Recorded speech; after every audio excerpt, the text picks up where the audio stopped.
I am comparing DeepSeek with Qwen LM 2.5-Max, two models that are said to be new rivals to the popular ChatGPT and Claude. This comparison is based on my very quick first impressions of using the two models, and it is not an extensive test. We'll give both models a few prompts that are geared more towards software development, and I'll be assessing them based on the following: ability to generate code given long requirements, being able to answer high-level open-ended questions in an intelligent human-like manner, ability to provide some real-world data where it's more about being up to date with the information. Simple code generation. The task is to generate code where the instructions are contained in source files and pseudocode. The web chat interface is not used.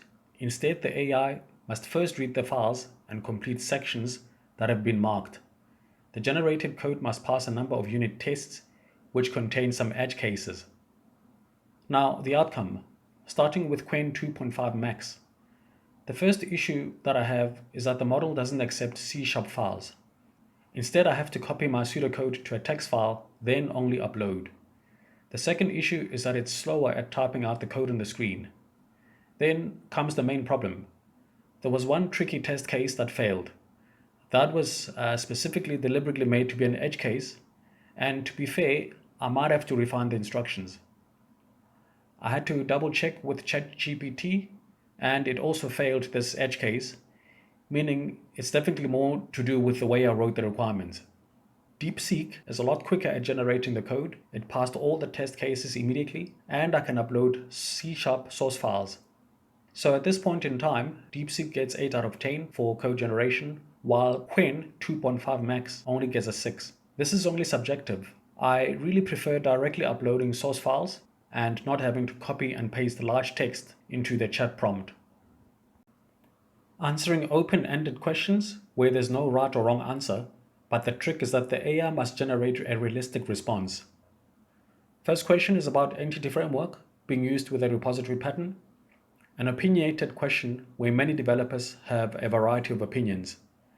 Now the question, is entity framework a good enough abstraction, or does it need to be used with a repository pattern?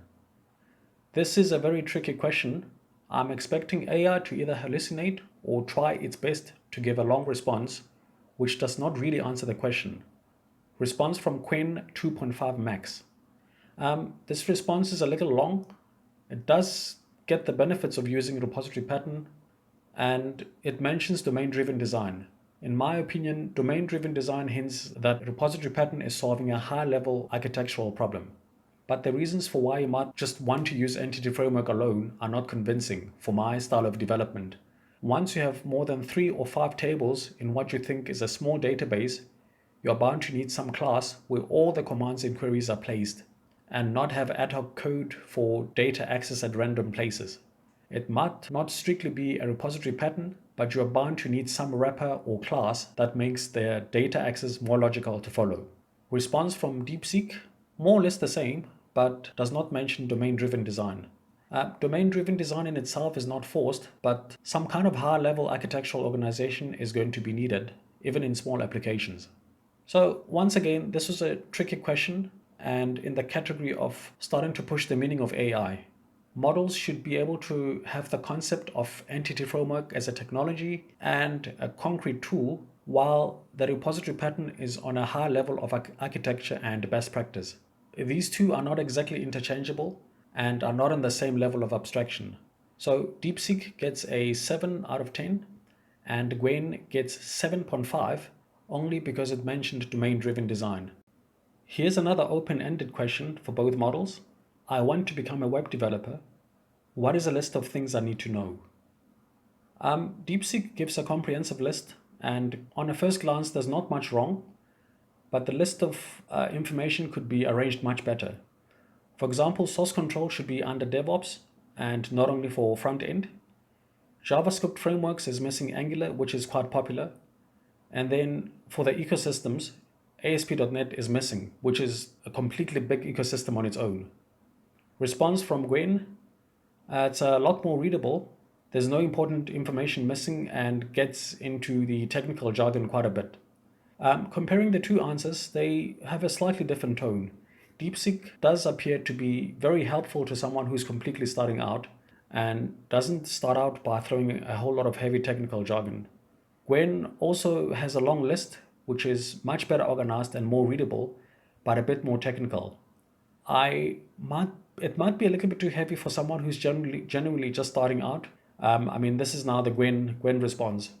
And this was another open-ended question where there's a lot of information that AI has to spit out. And the main trick is to not just have a long list and then just that list to be missing some important points, or you have a long list, but then some points are repeating. So DeepSeek gets 6 because it's missing Angular and ASP.NET. Qwen gets 7.5. But looking at the answer from the eyes of a completely new learner, DeepSeek is a little bit more friendly by not getting too technical. I am also noticing that both answers are very similar, and I don't want to get into the controversies of which model copied which other one, but it does feel like one model took data from somewhere and then just modified it. How long does it take to become a web developer? This question should not be a tricky one, since AI is able to crawl a lot of information, then summarize the data. It's more about the variety of data sources from which the AI was trained. For example, if the model has legal authorized access to some career or job-based platform, then the data would be more accurate. DeepSeek appears to give unrealistic timelines. It's just unlikely any company wanting to hire a senior web developer would consider a candidate with only 2 years experience. It's not going to matter if you worked 60 hours a week. In most cases, 2 years is only the start of being an intermediate. Of course, there are some exceptions. People can be a founder of some big billion-dollar company before even turning 21. Qwen appears to be a lot more realistic, and the model does appear to understand the difference between different kinds of web developers. Could be full stack or could be specializing in either front end or back end. So the rating is 10 out of 10. But there is a big catch. For open-ended questions, if you were to ask Qwen the same question for which there are many valid long answers, but you ask it at different times, you might get some conflicting information. One time it gave me a 10 out of 10 answer, then the other time a 7, then the other time a 6.5. So the answer is not always consistent. What is the average salary for a web developer in China, England, USA, South Africa? This question is testing just how up-to-date the models is. Perhaps not the best test for real-time data, but it's more just about scraping the latest information. There is not so much AI thinking involved here. DeepSeek appears to get the figures correct. Qwen is a little bit behind with updating the information. At this point, I do not think the model directly connects to the internet. It does a good job in stating the year 2023, but does not specify the month. So Jan and Feb 2023 is closer to 2022 than December 2023. But the figures are a good approximation. It's just that DeepSeek was a little bit better. So it's 10 out of 10 for DeepSeek and 7 out of 10 for Qwen. Now for the final rating, comparing DeepSeek and Qwen 2.5-Max. For simple code generation, DeepSeek gets 8 out of 10, Qwen 6 out of 10. I cannot upload source code files in Qwen except only HTML, and code generation is a little bit slower. When it comes to tricky open-ended questions, Qwen consistently gets a 7.5, while DeepSeek is at best roughly only 7. From both models, when it comes to open-ended questions, they seem strangely very similar. It's as if one model is plagiarizing another and then just changing the tone. When it comes to real-world data that needs to be updated quite frequently, DeepSeek gets a 10 for the simple question that I asked, while Qwen only gets a 7. So if these were the only 2 AI models available, I would use DeepSeek for code generation and then Qwen for research, detailed questions, and maybe high-level writing.